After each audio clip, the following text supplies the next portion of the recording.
author and speaker Dr. Wayne Dyer has transformed the lives of millions of people. Self-realization means that we have been consciously connected with our source of being. With more than 55 million books published in over 48 languages, his message touches all generations. When you trust in yourself, you're trusting in the same wisdom that created you.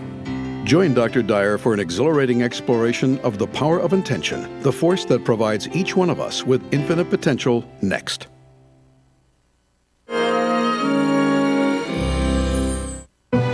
This program was made possible by contributions to your PBS station from viewers like you. Thank you.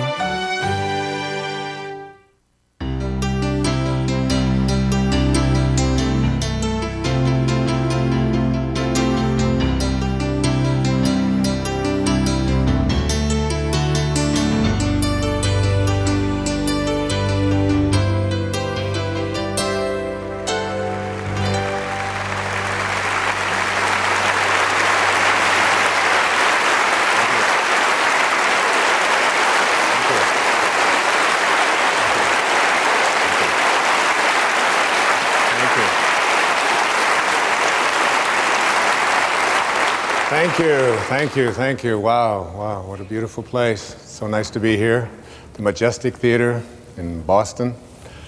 The subject of this special that I would like to present to the world is called the power of intention. The word intention, usually when we use this word, it has sort of a connotation meaning nobody's going to get in the way. I intend for something to happen. I'm going to make this work no matter what.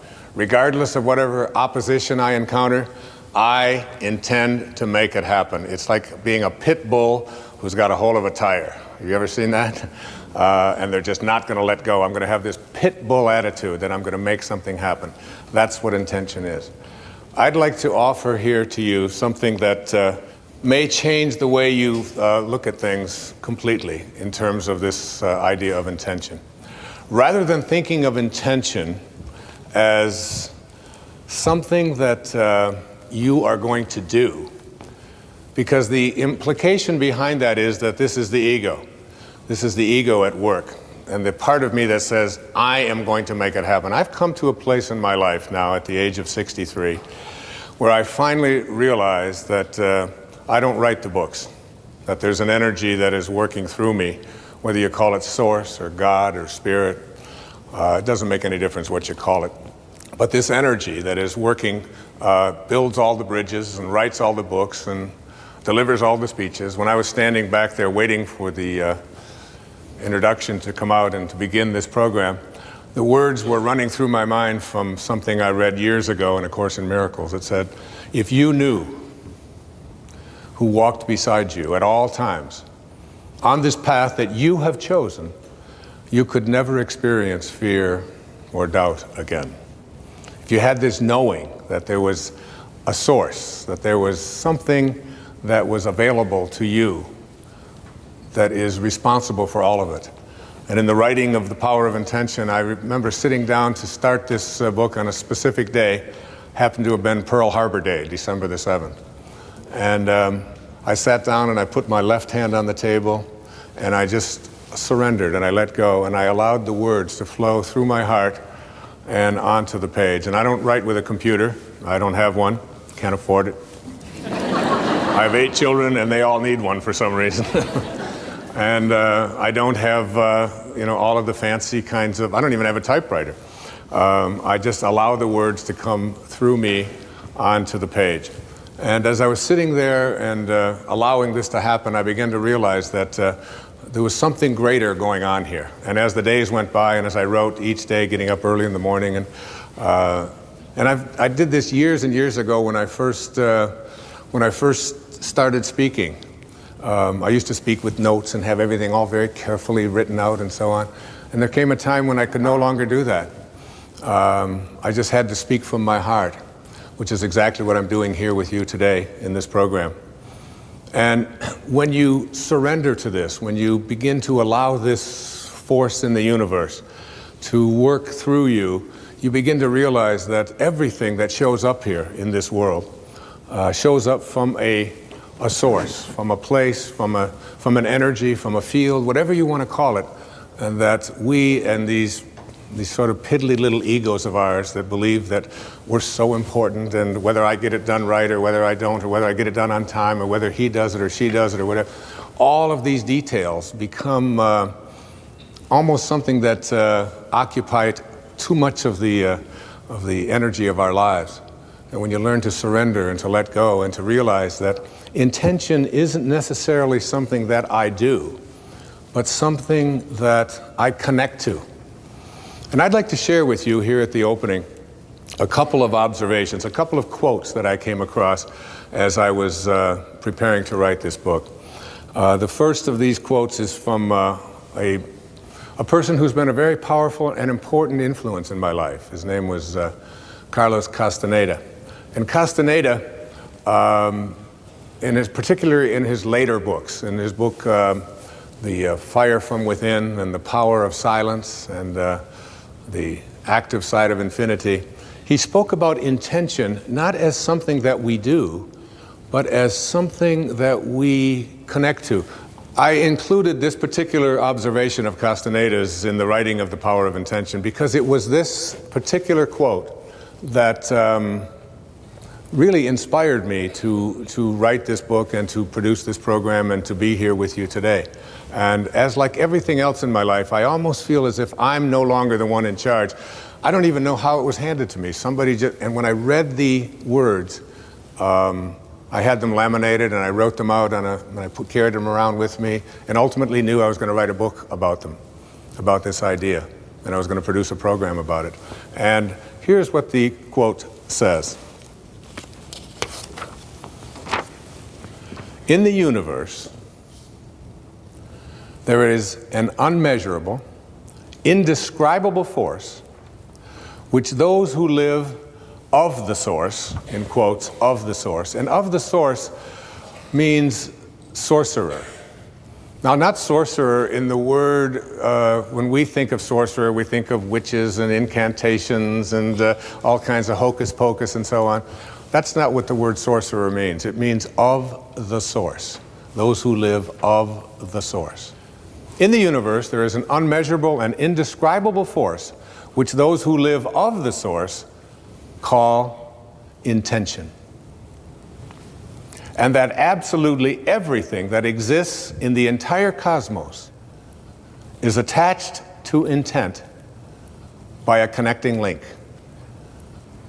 And then he goes on to say, sorcerers are not only concerned with understanding and explaining that connecting link, but they are especially concerned with cleansing it of the numbing effects brought about by all of the concerns of living at ordinary levels of consciousness.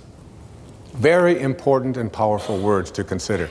Think of it like this, that everything in this universe was intended here, including you, including every mosquito and every palm tree and every avocado and all of the Rocky Mountains and the oceans, that everything that shows up in the material world emanates from a source. And this source can be thought of as that which intends things into the material world. And the question here today isn't whether or not you are going to be connected to it, because you couldn't be listening to this program. You couldn't be processing what I'm saying here if you weren't connected to this field. This field beats your heart. This field of energy grows your fingernails and grows everybody else's fingernails. I used to say it grows your hair, but I've become a little suspicious of that, you know.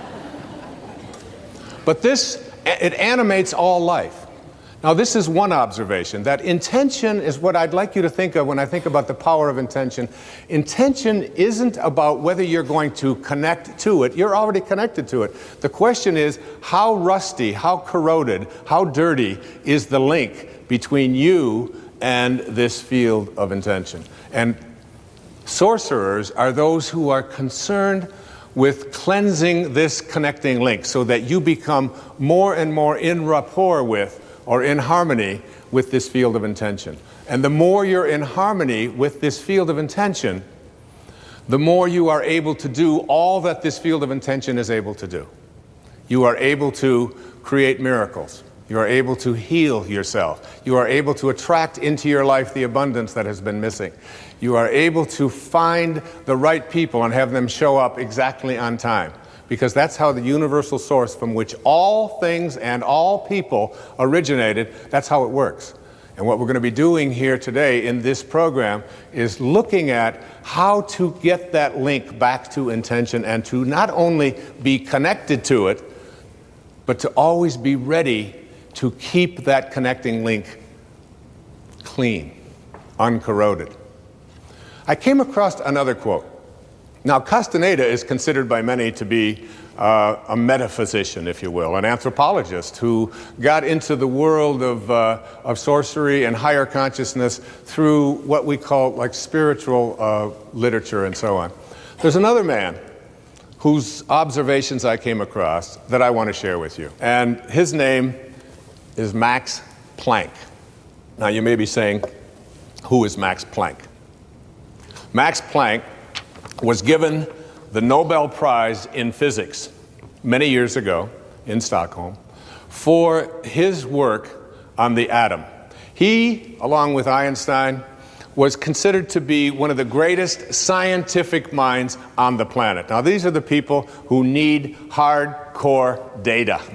They don't want to hear about hocus pocus and sorcerers and connecting to intention and all of these kind of things. It has to be something they can measure, they can see. These are the people who are what we call operating out of the left brain. And that is not in any way a criticism. It's something that allows us to make great scientific explorations and advances, of course, as people. And the study of the atom is something that can be used not only to make atomic bombs, but it can also be used to power all of the needs that we have on the planet for energy if it were put into the proper context. So, here's what Max Planck had to say. As he accepted the Nobel Prize, these were his words. As a man who has devoted his whole life to the most clear-headed science, to the study of matter, I can tell you, as the result of my research about atoms, this much. There is no matter as such. All matter originates and exists only by virtue of a force which brings the particle of an atom to vibration and holds this most minute solar system of the atom together. We must assume, now listen to a greatest scientist on the planet, we must assume behind this force the existence of a conscious and intelligent mind. This mind is the matrix of all matter. Now, that is very, very powerful evidence. One of the things that really intrigues me is this idea, and I heard it many, many years ago. I'm not even sure of the original source where I heard it, but it goes like this. When you change the way you look at things, the things you look at change. Albert Einstein once observed that you have the most fundamental and major decision that you have to make in your life is this. Do I live in a friendly or a hostile universe? Which is it? Is it a universe that is filled with hostility and anger and people wanting to hate each other and people wanting to kill each other? Is that what you see? Because when you see the world that way, that's exactly what you will create for yourself in your life. This is from great scientific minds. And the interesting thing is that this is not just a clever play on words, that when you change the way you look at things, the things you look at change. It's actually a very scientific thing, and I'm going to show you that in just a moment. I'd like you to imagine the following scene. You're in your house. You've got your car keys in your hand. The lights go out. Power failure. You can't see a thing. You stumble around in your living room and you drop your keys. And you look around for a moment and you realize that you're never going to find them in the dark. But you look outside and you notice that the street lights are on. So in your mind, a light bulb goes off. I'm not going to sit around here in the dark and grope around looking for my keys when there's a light on outside. I'm going to go out here under the street light and I'm going to look for my keys. Why are you laughing? This makes a lot of sense. So you're out here and you're groping around and you're looking for your keys and you're looking and your neighbor comes along and says, "What happened, Wayne?" "Well, I dropped my keys." "Oh, well, I'll help you look for them." And the two of us are now down here looking for our keys and looking. Finally, he says to me, "Excuse me, but where did you drop your keys?" "Well, I dropped them in the house." He said, "You mean to tell me that you dropped your keys in the house and you're looking for them out here in the streetlight? Doesn't make any sense." And I said, "Well, it doesn't make any sense to grope around in the dark when there's light out here." Now you laugh and you think how silly that is, but isn't that exactly what we do when we have a problem, a difficulty, a struggle that is located inside and we're looking for the solution outside? Someplace outside of ourselves. It would be like going to the doctor and telling him all of your symptoms, and the doctor says, "Oh boy, you've got a lot of symptoms." And he starts writing out prescriptions. You need a prescription for this symptom, you need a prescription for that symptom, and finally he gets this 4 or 5, and you go to walk out, and you say, "Well, I'd like my prescriptions." He said, no, I'll give this one to your mother-in-law, and I'll give this one to your neighbor, and I'll give this one to your daughter, and I'll give this one to your father. I mean, you're the one with the struggles and with the difficulties, and expecting somebody else to change or something outside of you to get better in order for you to make your life work at this level that I'm calling intention is something you have to really take a hard look at. It's in here.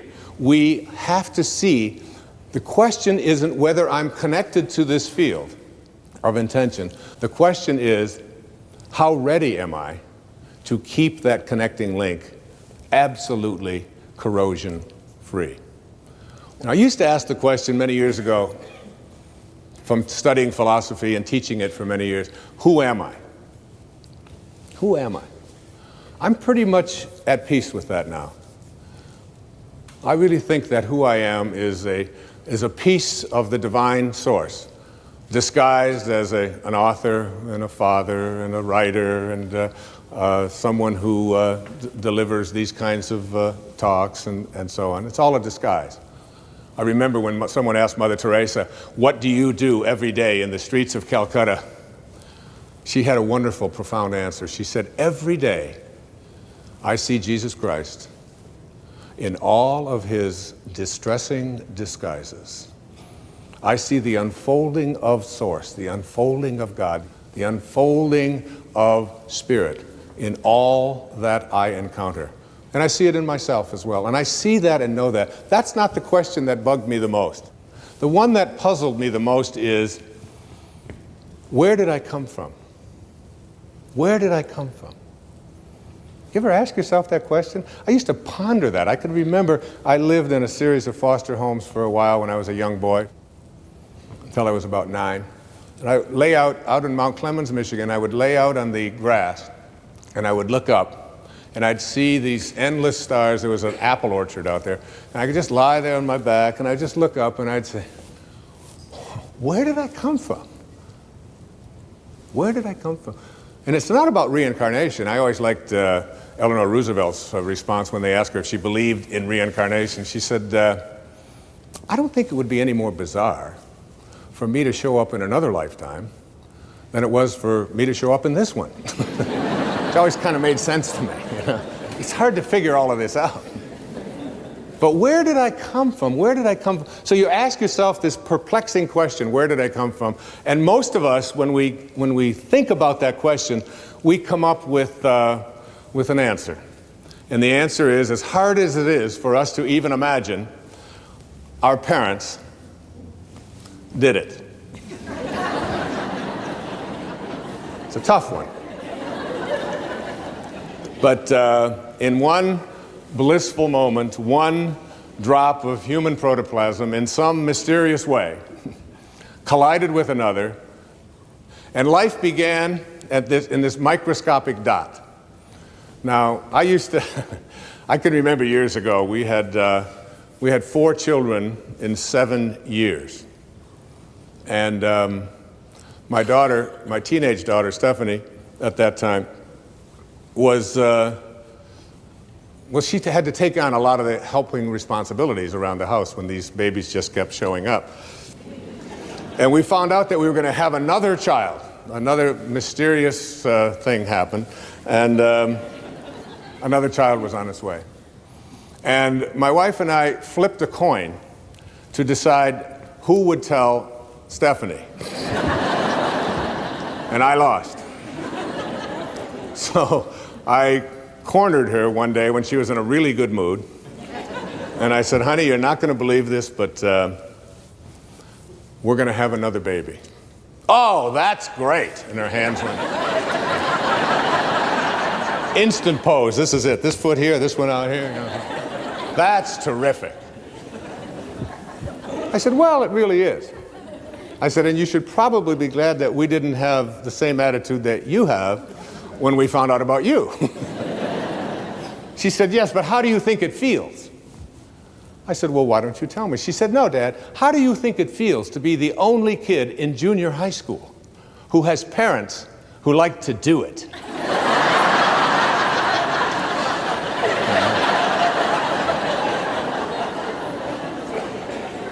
And I said, Steph, I know this is going to be hard for you to accept, but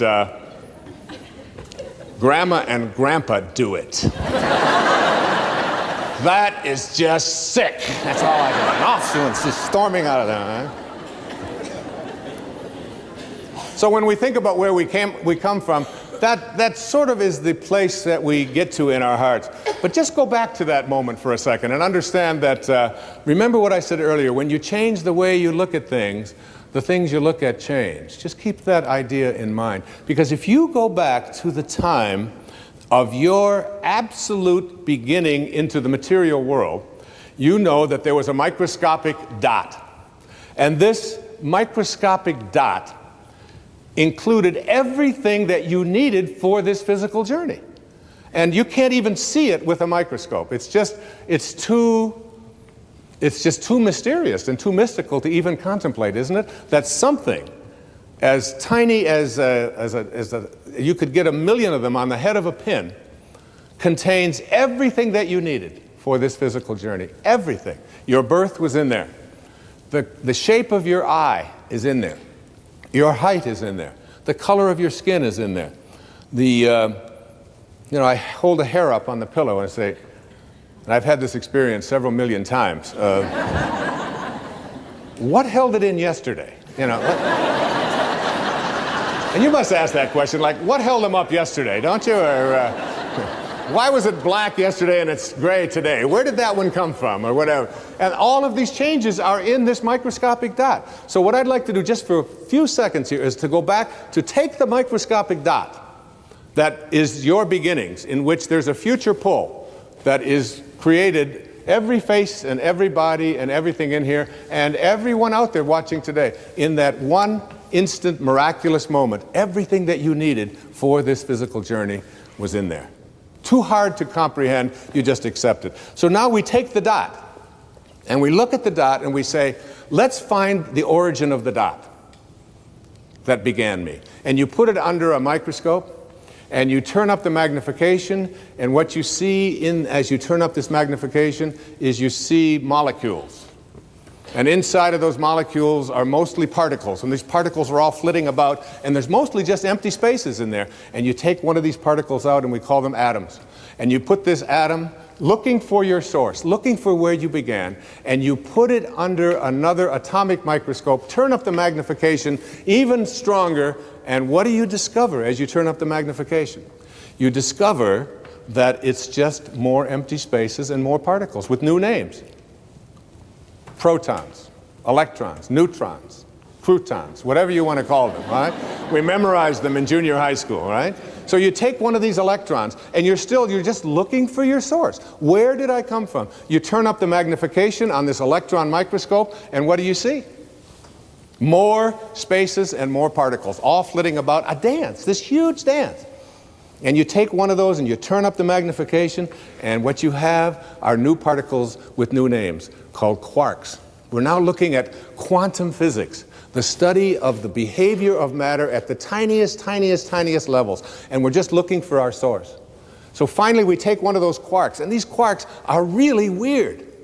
My friend Deepak Chopra has often said to me, Wayne, he said, quantum physics is not only stranger than you think it is, it's stranger than you can think. Because you take a tiny little subatomic particle and observe it, and the fact is that the nature of your observing changes what you're observing. If you look at it in a certain way, it becomes one thing. If you turn away, it becomes something else. It's truly a scientific fact that when you change the way you look at things, the things you look at change. And now you take this tiny little subatomic particle, and you take it and you put it in a particle accelerator, and you rev up the speed of these things and collide them at 250,000 miles per hour. You collide them, you open up the particle accelerator looking for your source, and guess what's in there? Nothing. No thing. That the dot that began you originated from a field of energy that has no boundaries, no beginnings, no ends. It's infinite. It's an infinite potential. And the question that I have for you is, if you can get this, that you didn't begin with that particle because particles themselves do not create more particles. St. Paul put it this way in the New Testament, that which is seen hath not come from that which doth appear. They talked a little strange in those days, all right? What that means is that everything that we see in the material world doesn't originate in the material world. It's the spirit that gives life. The flesh counts for nothing. If the shape of your eye can be in an energy field that has no boundaries, no form, no materialness to it, why not the shape of your life? Why not everything that you are destined to become? Why can't that be a part of this energy field as well? That you showed up here from a field that I call intention. And that beautiful globe that is here to my left, to your right, is what I am going to call, for the rest of this program, I am going to call this the source from which we all originated. That every particle that shows up on this planet, and that's what Max Planck said, and that's what Carlos Castaneda said, and that's what every metaphysician said, that's what all of the great spiritual teachings on this planet say, that our source is spirit. It is something other than the physical. And if you had a set of magical binoculars, and you could look at that field, what I'm going to describe in this program is what that field would look like. And my suggestion to you here is this, that you are going to, if you want to understand intention and the power of intention, it means suspending your ego, the part of you that believes that you are separate from this source, because that's where all of our problems originated, all of our struggles, even our illnesses. This is a source of well-being. Everything that emanates from this source emanates from a field of well-being. It looks like something. It sounds like something. One of the things that it sounds like, I took from one of the great spiritual traditions in the universe. It's from the Bhagavad Gita, what is called the Hindu holy book, the Song of the Lord. But you can look in any spiritual tradition, whether it's Christianity, whether it's Judaism, whether it's Zoroastrianism or whatever, and basically they all say the same thing. If this source that we call God or soul or spirit, if it could speak, this is what it would sound like. And then later on, I'm going to talk to you about what it looks like. What does it look like? I am the source of all material and spiritual worlds. Everything emanates from me. That's what it sounds like. Everything emanates from me. So that means you. And that's why the words, with God all things are possible, means that when you find in your heart a way to reconnect to this, and remember what I talked about in those opening quotes, that this field of intention is a field that is only corroded because we take on something that separates us from the source. And that is called the ego. And the ego is really nothing more than an idea that we carry around. It's the source of virtually all of our problems. The only difficulty is you can't check into a hospital. Like if you got an appendix problem, you check in, get an appendectomy. There's no place that I know of that gives egoectomies. It would be nice, but it doesn't work that way. So that what you want to do is figure out a way to get rid of this idea that who I am is separate from this. And this is your source. And when you reconnect to your source, live in harmony with your source, you are connecting to the field of intention. And when you're with this field of intention, everything that this field of intention from which all material worlds emanate, everything that it can do, you can do because you are it and it is you. The problems that we have is we've come to a place where we believe that we are separate from it. And so we start to believe that I am what I do. And I am what I have. And I am separate from everybody else. And I am my reputation. And I'm separate from what is missing in my life. But this field from which all things originate, if it's everywhere, it's got to be in you. And if it's everywhere and it has to be in you, it has to also be in everything that you perceive to be missing from your life. It has to be in that too, because there's no place that it's not. And if there's no place that it's not, you literally are already connected to everything that you would like to attract into your life. What keeps you from doing it is your belief that you're separate from your source. We want to reconnect to this source. People ask me the question, what about a free will? If I was intended here, and the shape of my life was intended here from this source, where does that leave me with a free will? Well, where it leaves you with a free will is this. You have a free will to decide whether or not you are going to connect or not connect to that source. That's your free will. If you make a choice, a conscious choice, to stay disconnected from it and believe that you are all of these things that I just illustrated in the ego, this field of intention doesn't know anything about non-well-being. It creates from a source of well-being. It doesn't know anything about fear, about anxiety, about worry. It just is in a constant state of creating. There's a quotation that goes like this: self-realization, which is really reconnecting to your source. Self-realization means that we have been consciously connected with our source of being. We are reconnected to this source, which I'm going to describe in detail in this program, what I believe the faces of intention look like. Once we have made this connection, then absolutely nothing can go wrong. That's from Swami Paramananda. Nothing can go wrong when you reconnect to source. All of our struggles, all of our illnesses, all of the scarcities in our life, all of the problems we have in our relationships, all of this stuff came about because we disconnected ourselves from a field of intention that is nothing but just well-being at work. It only wants you to be in a state of happiness.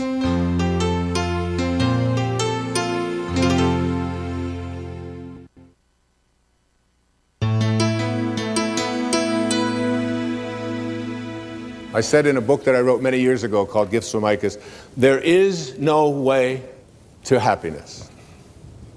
Happiness is the way. You're not going to find it in something outside of you. It is, and it's like when you understand this and get this, Connecting to intention means something that's very powerful to you. There's an observation that I came across in the writing of The Power of Intention by a man who gave a lecture, I'm not sure the exact year, but it was in the early 1900s. His name was Thomas Troward. And he gave a series of lectures on mental science at Edinburgh in Scotland, called the Edinburgh and Dorey Lectures. And one of those observations, one of those quotations was this. I really love this. He said, "The law of flotation was not discovered by the contemplation of the sinking of things." Isn't that great? Imagine yourself trying to figure out, what he made an observation that before about the 15th or 16th centuries, all of the ships in the world were made out of wood. And why do you think they made ships out of wood for so many centuries? Because when you put wood in water, what happens? It floats. And our conclusion was, the law of flotation must be, you want things to float, make them out of things that float. But now we have realized that in studying the law of flotation, that it has nothing to do with what the material is made out. It has to do with the amount of water that is being displaced. So now all the ships of the world are made out of stuff that doesn't float, and yet they float. We're celebrating now at this time in our history the flights, the 100-year anniversary of Orville and Wilbur Wright over in Dayton, Ohio. Imagine the law of flight being discovered by two brothers contemplating the staying on the ground of things. So what we want to do is figure out a way to reconnect ourselves to surrounding ourselves with this idea that we are already connected to everything that we need for everything in our life. We've just separated ourselves by believing that we're something that we're not. In a book that I wrote a few years back called 10 Secrets for Success and Inner Peace, which was part of a PBS special, one of those secrets is called Treasuring Your Divinity. Treasuring Your Divinity. And I came across this observation, and I was writing some notes on what I'm just talking about, on contemplating things. Listen to these words. We know that by the very nature of the creative process, which is what intention is about, learning to create the life that you want, the world that you want, the people that you want, the excitement that you want, the health that you want, everything. We know that by the very nature of the creative process that we are one with this originating spirit. And therefore, we are also one with all of its principles. Whatever this is like, whatever it sounds like, whatever it thinks like, whatever it looks like, we are one with it. And consequently, we are one with its infinite personality. We are not here as human beings having spiritual experiences. We are all spiritual beings having human experiences. All of us. We are all infinite. And therefore, our contemplation of this source, as the power which we want, gives us the ability to use that power. And the way that we use this process is to contemplate ourselves as surrounded by the conditions which we want to produce. Keep that in mind. Underline that. Surround yourself internally with the conditions, contemplate them, which you want to produce. What is it you want to produce in your life? What do you intend to create for yourself? It's not your ego that's going to do it. It's your free will to reconnect to this, which is the source of everything. You're going to be, by the end of this program, you're going to be in rapport with, in harmony with this. If you call my cell phone, pick up the phone. I'm not going to give that number, but if you were to call this number, this is what you would get as a message from me. Hi, this is Wayne Dyer that you've reached, and I want to feel good. If your call is designed to do anything other than that, you have reached the wrong number, and I urge you to call Dr. Phil.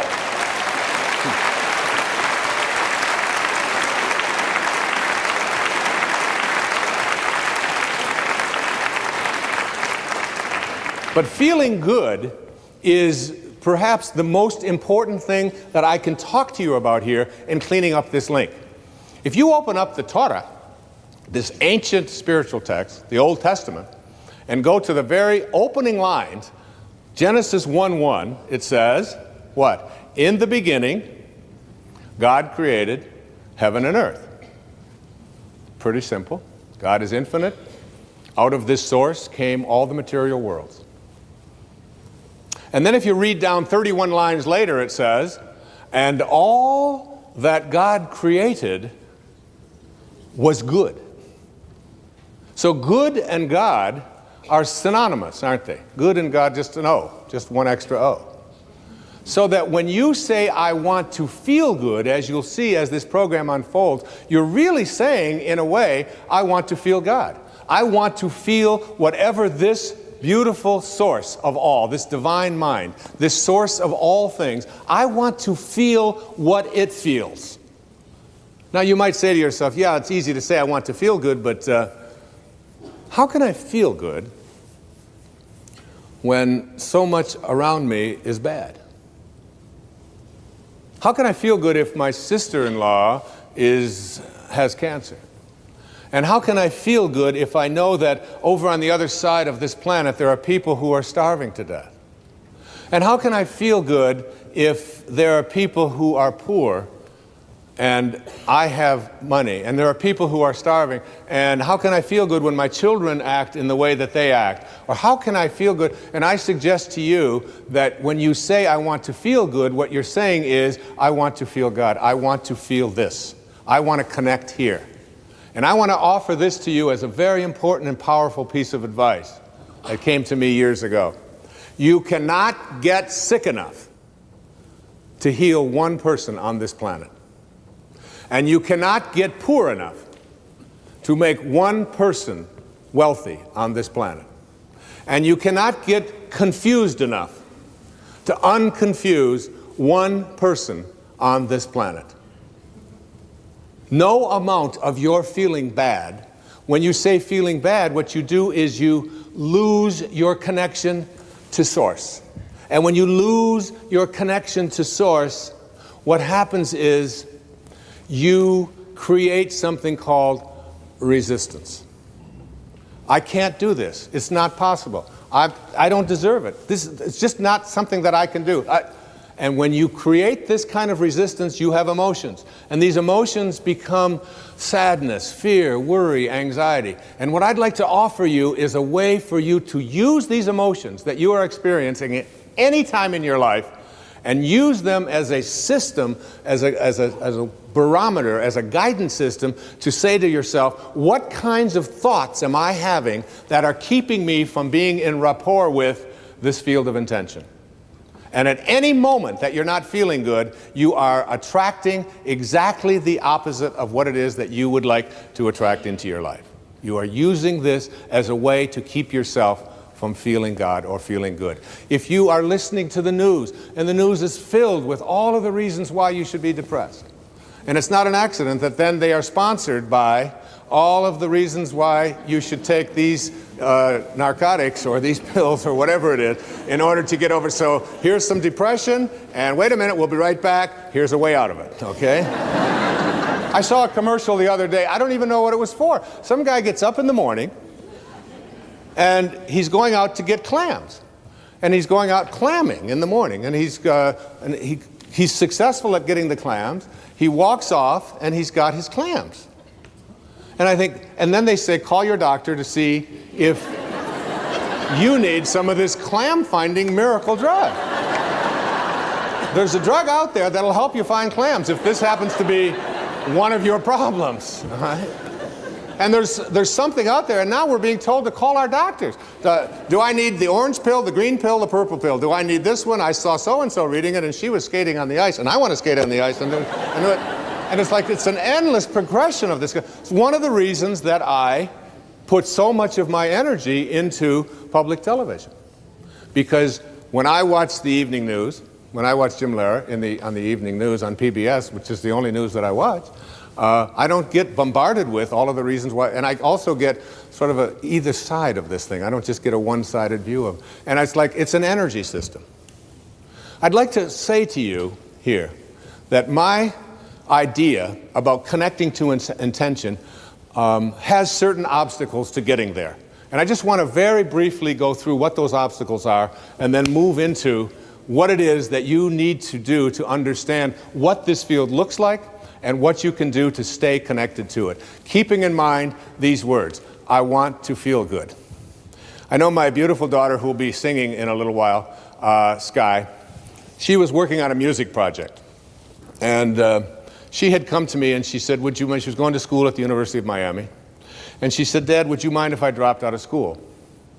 And since I have been a person who has never, ever listened to any advice that adults ever gave me throughout my life about what I should do with my life, because I believe it's something that you have to own yourself, I said, why? And she said, well, I want to sing. I've always just wanted to sing. It's the only thing that's in my heart is singing. And what I've discovered, she said, is that I can't sit in classrooms anymore in my junior year and be told how to sing by people who are not singing. And she said, I also don't want to study theory any longer. I want to sing. I just feel it in my heart. I said, that's great. I said, I'd like to take you with me when I talk all over the country, all over the world. And I'd like you to sing for me, because I'm always so proud to have her on stage with me, as you'll see why shortly. And I said to her, I said, honey, but what you got to do is perhaps put together a project, perhaps put together a CD, get some way that you can come out and sing at the talks and include on this some of the music that is relevant to what I speak about. And she said, okay. And I was over on Maui and I was writing. And she called me, she said, Dad, the problem is that the musicians that I need to be able to do this are not available. And you can't get them. And I said, Sky, you've got to contemplate yourself as surrounded by the conditions which you wish to produce. Don't think about the musicians as not being available. Contemplate yourself surrounded by the musicians, and you'll see that when you reconnect to this source will provide. It always does. It's an unfailing system. It's fail-safe. She said, all right, Dad the dork, you know. She called me back the next day. She said, you're not going to believe this, Dad. I did what you said last night, and all the musicians are available. I just can't believe it. She said, they called the ones that I wanted, especially they had a cancellation on something. She said, the only problem is that the studios that I need in order to be able to record it are unavailable. There's no studios available in any place in South Florida, and I want to get this in, and I had given her a deadline of like 4 days to get this done, an entire CD. So she called me back and she said, how do I get a studio? I said, Sky, contemplate yourself as surrounded by the conditions which you wish to produce. The law of flotation was not discovered. All right, I got it with the flotation, okay? She called me back the next morning. She said, Dad, it's a miracle. She said, the studios had a cancellation, and the studio that I really need and the musicians, they're all available. I can put the whole thing together. It's so exciting. This stuff really works. I said, of course it does. She said, the only problem is that it costs quite a bit of money to pay these musicians and to have the studio time. I said, Sky, honey, you've got to contemplate yourself as surrounded by the conditions which you want to produce. She said, that's why I'm calling you.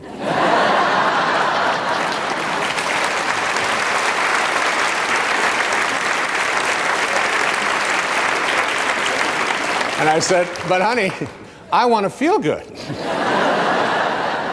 She said, maybe you should call Dr. Phil. She said, and this will make you feel good, because you will be contemplating yourself as surrounded by a daughter who is so... She used it all right back on me. And she did it, and she got it done, and she was able to produce it. And, you know, it sounds like a silly little example, but it's like the obstacles that we have to creating what we want very often are in the ways that we perceive ourselves as disconnected here. And every thought that you have that says, I can't do it, is resistance. to connecting to Source. And every thought that you have that says it's never worked before, that's resistance to connecting to this Source, to what is being, what I call vibrating to Source energy, getting back to you, having your desires, what you want to create in vibrational harmony with this highest energy in the universe. The obstacles that we have, most of us there's three of them. The major one is the ego, which I talked about earlier. You have to learn to stop being offended. There are people out there who are going through life looking for occasions to be offended, and you very seldom will find yourself disappointed. And if you don't like the way somebody's dressed, that's a way to be offended. If you don't like the language that they use, one of the things I do is I run in hallways when I'm traveling on the road, because I like to do my running every day, but I don't like to, if it's very cold or very hot, I don't like to have to carry a lot. So I just carry a pair of shorts, and I run up and down the hallway like this. I run here and I run up and down, and I get an hour of running out there in the hallways of hotels. Now there are people behind the doors very often who don't anticipate a sweaty man running on the hallway. And there are times when the doors will open and I'll be running and I'll hear someone walk by. What is that guy doing? What's wrong with him? Doesn't he know that there's a track? This isn't the place. And he's using my experience out here as a reason to be offended. And he's still on the way down. He's yelling at his wife about the fact that I shouldn't be there. Oftentimes goes home, kicks the cat, whatever it is, because. But one day I was running, and there's a different view of it as well. It's very interesting. Because I was running in the hallway one time, and the door opened, and a woman had to be 92, 93 years old. It was in Little Rock, Arkansas. And she opened up the door, and I was running right past her. She had a little walker. She said, "Young man." I immediately loved this lady. Huh? She said, "What the hell are you doing?" I said, "Well, ma'am," I said, and I stopped. I was running in place. I said, "I just like to get my heart rate going up there. It's really good." And I didn't want to go outside because it's very hot out there today. She said, "You got that much energy this time of the morning to be out there running?" I said, "Yes, ma'am." She said, "Why don't you come on into this room with me for a little while?" Now, there's a woman who had a great sense of humor.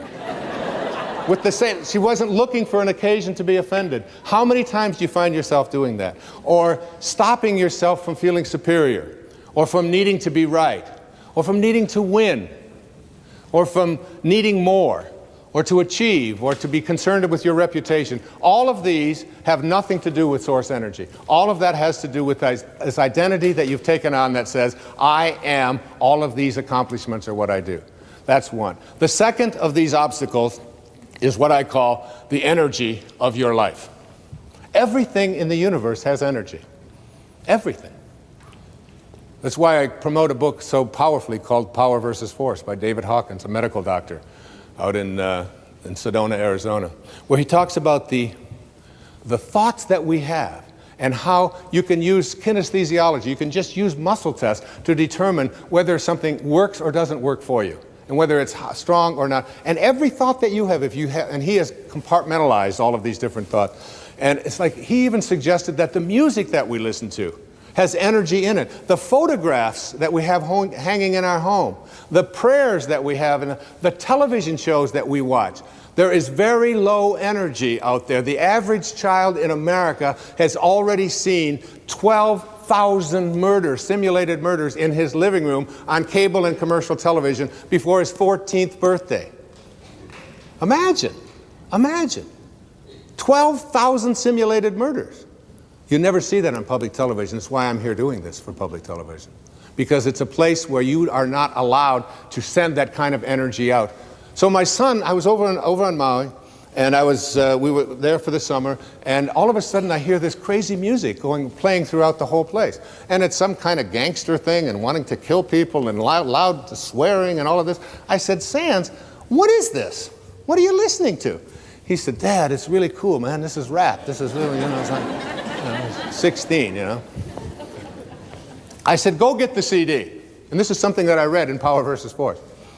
He said, "What do you mean?" I said, "Go get the CD." Now, he's a big, strong, 16-year-old strapping kid, 6 foot tall, very muscular, a lot of testosterone. And so he brings the CD and he said, "What do you want me to do with this?" I said, "Well, set it on the table and take that banana." And I had some bananas there. I said, "Take that organic banana, place it next to your heart, put your arm out, and what I'd like you to do is resist me as hard as you can with that banana next to your heart." And he did, and I put 2 fingers on. I couldn't budge his arm. I said, now take that CD and put that next to your heart. He took the CD with the energy in it. As hard as this is to imagine for yourself, you can try this in your own work. And he held that next to him, and he became powerless to my 2 fingers pushing down on his arm. The energy weakened him. The energy of the foods that we eat, the shows that we watch, the people that we surround ourselves with. Even the thing, most of you know that I'm a camel. And a camel is an animal that starts out every morning on his knees, and he goes to bed every night on his knees, and he can go 24 hours without a drink. And that's something that I do every day.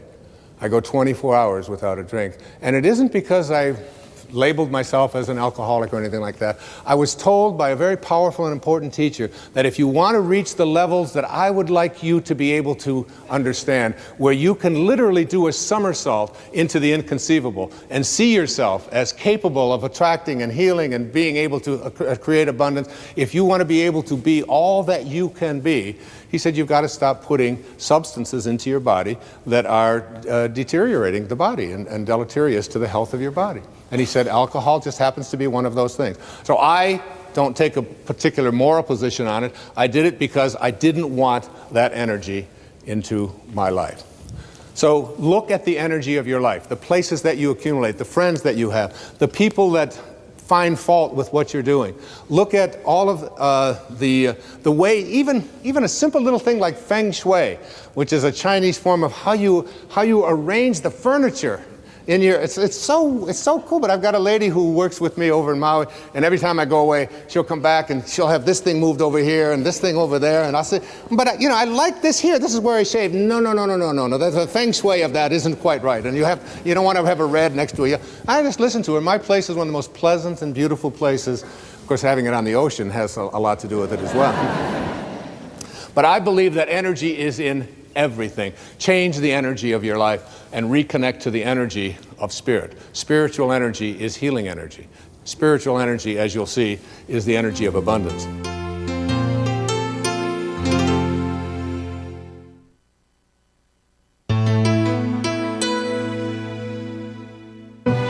This program was made possible by contributions to your PBS station from viewers like you. Thank you. So now, the third thing is, as an obstacle, we looked at ego, we've looked at our energy, and also the way that we talk to ourselves. How do you talk to yourself? If you think, here's one of my favorite quotes, the creative source in your life, here it is right here, this creative source. This source reacts to your belief in shortages with a fulfillment of your belief.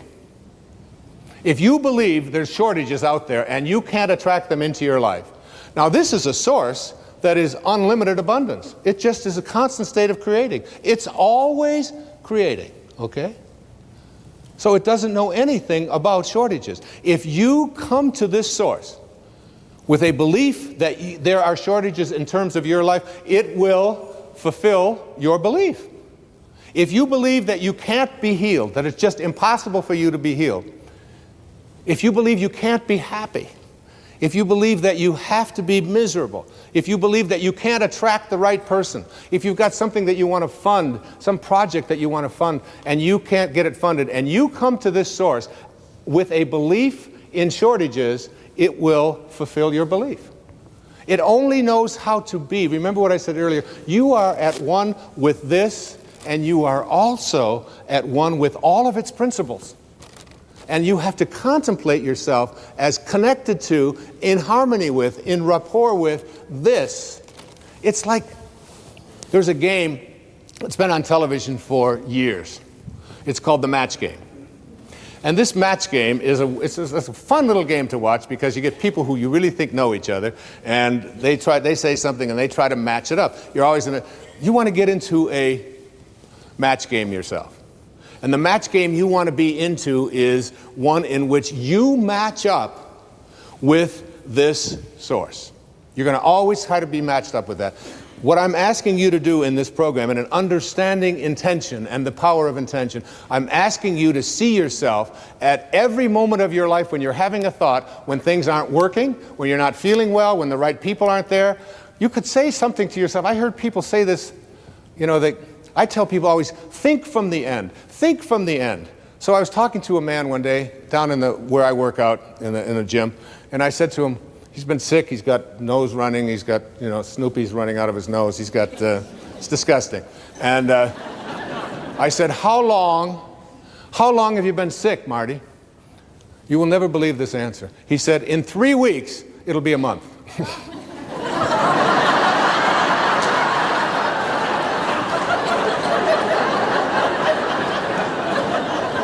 What kind of thinking is that? I was changing plane in Dallas one time, and there was about 8 minutes to go before I had to make a connection. And the woman next to me, she said, I'd really appreciate if I could just step in front of you because I'm going to make my connection. She said, you're going to have to change trains and get to another terminal. She said, there's no way that you can make your connection. She's still in Dallas. I think from the end. I see myself as already connected to that which I want to attract into my life. And if it doesn't work out for some reason, I don't use blame, I don't get anger, I just simply say to myself, this is the way it is supposed to be. And I'm at peace with it.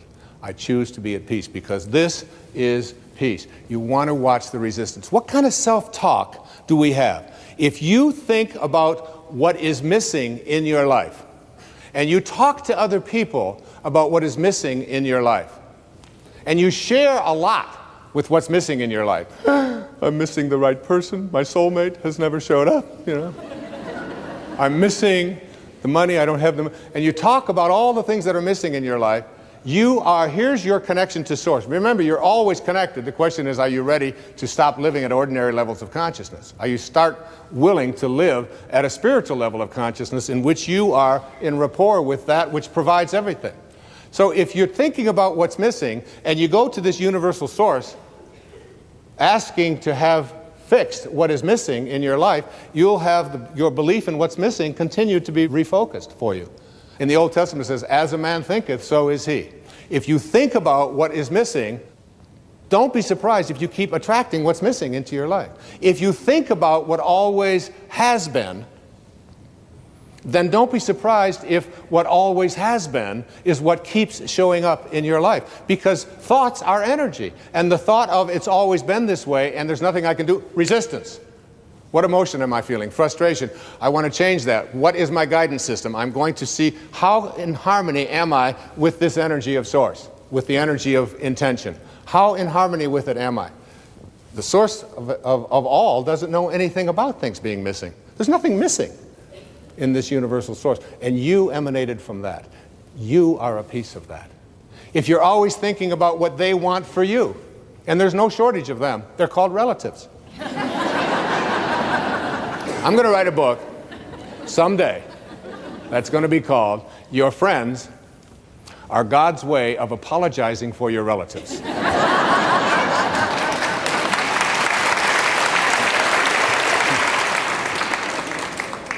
Why?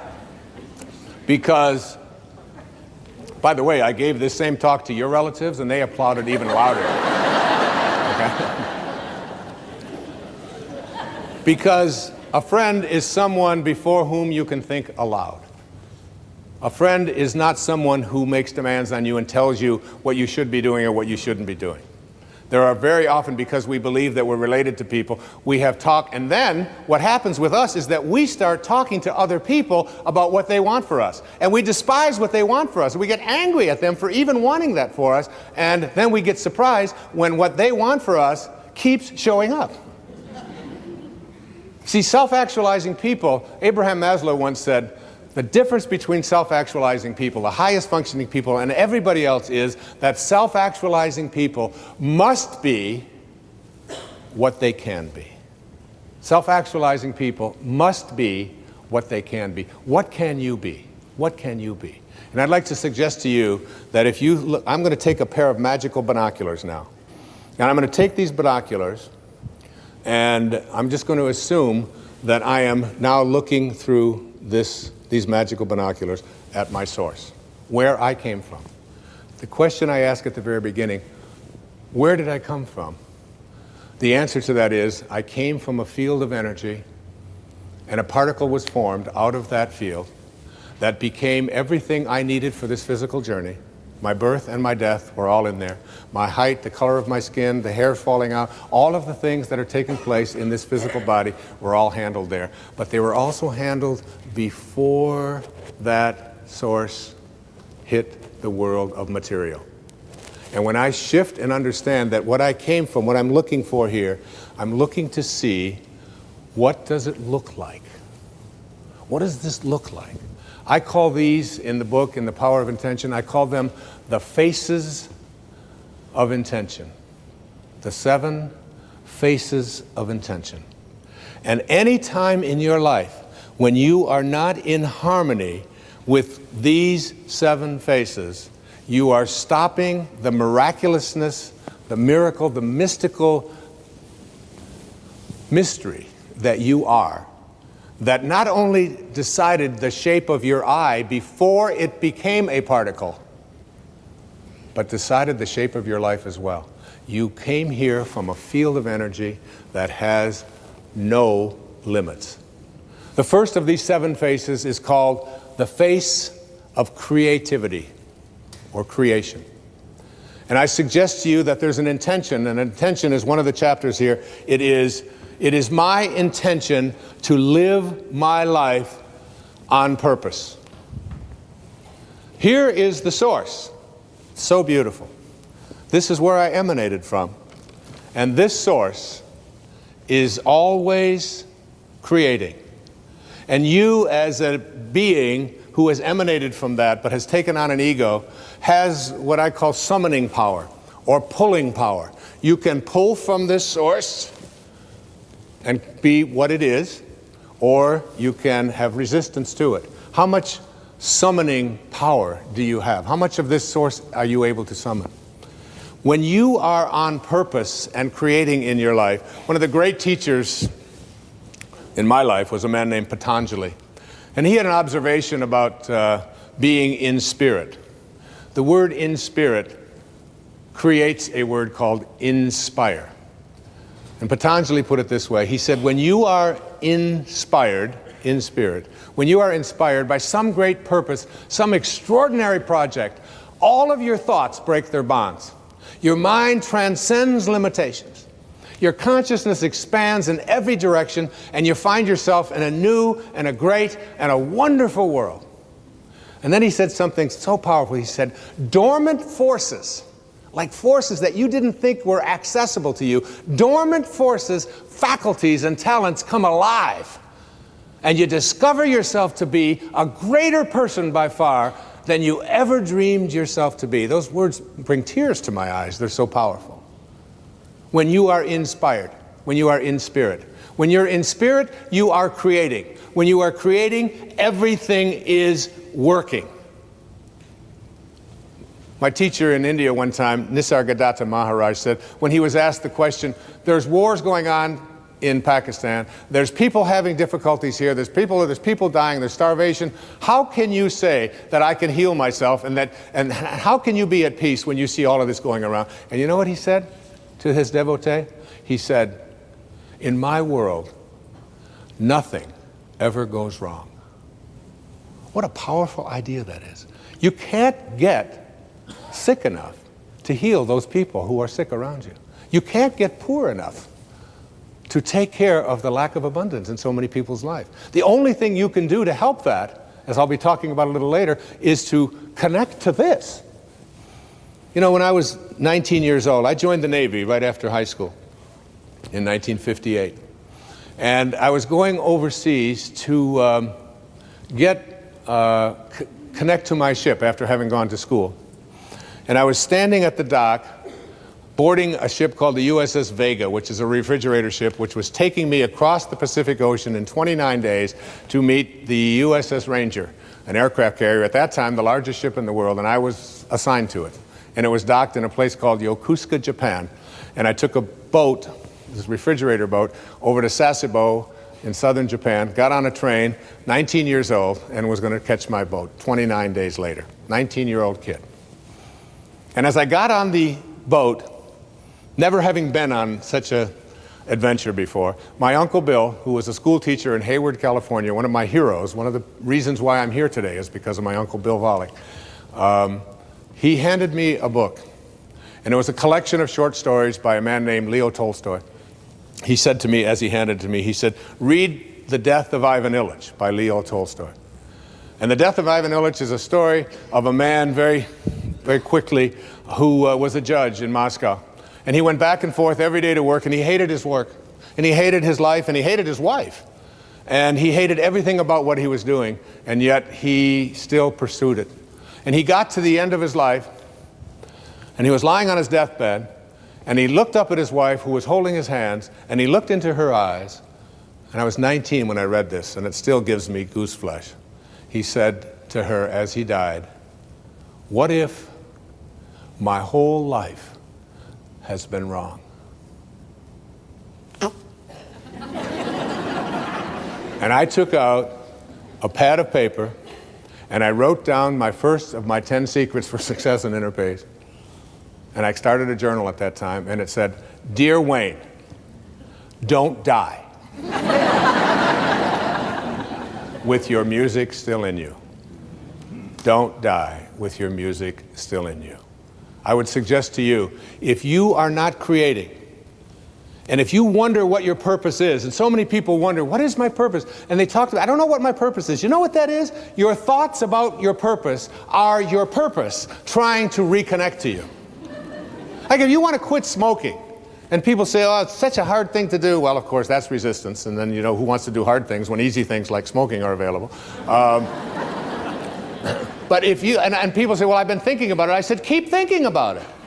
Just keep thinking. You want to lose weight? Keep thinking about it. Put your attention on it. Surround yourself with those kind of thoughts, because the thinking about it process is a part of your connecting to it. Eventually, you will connect to it and you will begin to act upon what those thoughts are. But you got to start by thinking about it. And the ultimate purpose you can have in your life, I used to have a jacket that I hung on my closet door. And the jacket had all of the pockets ripped off. I took a razor blade to all the pockets, because someone had once said to me that the last jacket you wear doesn't need any pockets. So, because you're not taking anything with you in your pockets, all right? So every time I'd walk into my closet and I'd look at this tattered jacket with no pockets in it, it was a reminder, you're going to have to wear a jacket someday that doesn't need any pockets, all right? And so what do you do with your life? Your life is like a parenthesis in eternity. You show up from an infinite source, you materialize, you're a particle, everything you needed for this life is in it, and then you close parentheses. What can you do with your life? You can't take anything with you. You came from nowhere, N-O-W-H-E-R-E. You show up in now here, N-O-W-H-E-R-E. It's all the same, just a question of little spacing. And where do you think you're going? Back to, you ain't going nowhere. You're going nowhere. From nowhere to now here to nowhere, it's all the same. The only thing you can do with your life is give it away. When people say to me, what is it that I can do with my life? What is my purpose? My answer is always the same. Find a way to be of service. Find a way, whatever it is. Doesn't matter if you're serving ice cream cones in Alaska. It doesn't matter if you're raising horses in Montana. It doesn't make any difference. I had a woman come to me one time who wanted to adopt a child in Moldova. I had to look it up. Moldova. She saw this little face on a program on one of the stations there. I think it was on a PBS station. And she couldn't get that face out of her. She became on purpose. She began to live her life on purpose. She went to Moldova and brought home her little son. And it's like, whatever it is, when you are of service, if you're giving your life away, and if you don't know how to do that, you suspend your ego. You understand that living on purpose means there's no accidents. That you're aligning yourself with purpose. You ignore other people when they tell you what you should be doing. That's what Ivan Illich didn't do.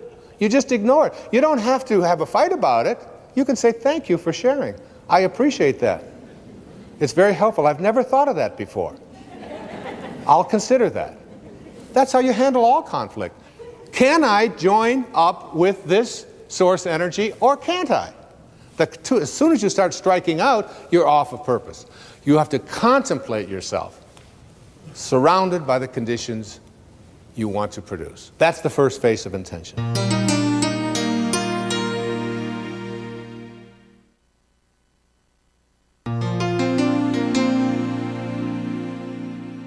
The second face of intention is one of my absolute favorites. I call it the face of kindness. It is my intention to be at peace with everyone in my life, including all of my relatives. That's my intention. I insist that I will be at that place in my life. And so how do you do that? You have to, again, look at the resistance, look at the thoughts, and suggest to yourself, I am going to be kindness. Yesterday, we went to a movie. I came home from the movie, and there was a man on the street in Boston who was homeless. And he was mentally challenged, obviously. And he had a little cup, and he asked for some change. And I looked at him, and I always send a sort of a silent blessing to these people. And then I was walking, and I kept thinking, you're giving a talk tomorrow about kindness. And I went back, and I had about $4 worth of change in my pocket, and I had to chase him. He went downstairs someplace, and he was dirty, and he was, and he couldn't speak right. And I took this change, and I just took his cup, and I put it, and you'd have thought that I had given this man, $1 million. I mean, he followed me. He couldn't stop thanking. Tears were coming down. It's a simple little act of kindness. And I'm not suggesting to every single one of you that everybody who asks you for money, you are obliged to give them money. But can you give them a silent blessing? Can you give them a smile instead of using them as a reason to be upset? And you have to, folks, you got to do this with all of your relatives as well, particularly your own children and your own parents. You got to look at them and see every time that I have a thought that is not one of kindness, what I am doing is I am leaving the source and taking on ego consciousness. Here's a fascinating piece of research. You know what serotonin is? Serotonin is like this neurotransmitter, this enzyme in the body, in the brain. And the more of it that you have, the better you feel. It's the well-being feeling. And this well-being feeling is something that antidepressants are designed to stimulate. So that when you take these names that have become common out there, we associate this with, they are designed to stimulate the production of serotonin. Serotonin is very difficult to measure. It's done through the metabolites in the urine, but they're getting better at measuring it. Here's a fascinating study that was just completed. That any person who is the recipient of an act of kindness has their serotonin levels increased just because they received an act of kindness. And their immune system is strengthened because they received this dose of kindness. That's the recipient. And secondly, any person who is the giver, the provider of an act of kindness, anything you ever do which is providing an act of kindness, and here's a universal source that can't be anything other than what it is. It can't be something foreign to itself. So it's always creating, it is always creating what it creates, treating it with kindness. This source can create worlds. It creates planets and systems. And whether you look through the microscope or whether you look through the telescope, it's impossible to say which has the grander view. It's impossible to say because they all lead to infinity. And this is the source that creates worlds it creates you. It doesn't, why would it create? It can create anything. Why would it create stuff that it's not kindly toward? Like avocados? No thanks. I don't want an avocado. Why would it do that? It doesn't have to. It can create anything, this source from which all emanates. If you are the provider of an act of kindness towards anyone, but particularly towards the people that you're close to in your life, and particularly towards strangers with just a smile or an act of kindness, or, I can afford a quarter, I can afford $1, I'm going to go back. And just, and not making a big deal about it, the serotonin levels in you are increased to the same degree that they are in the receiver.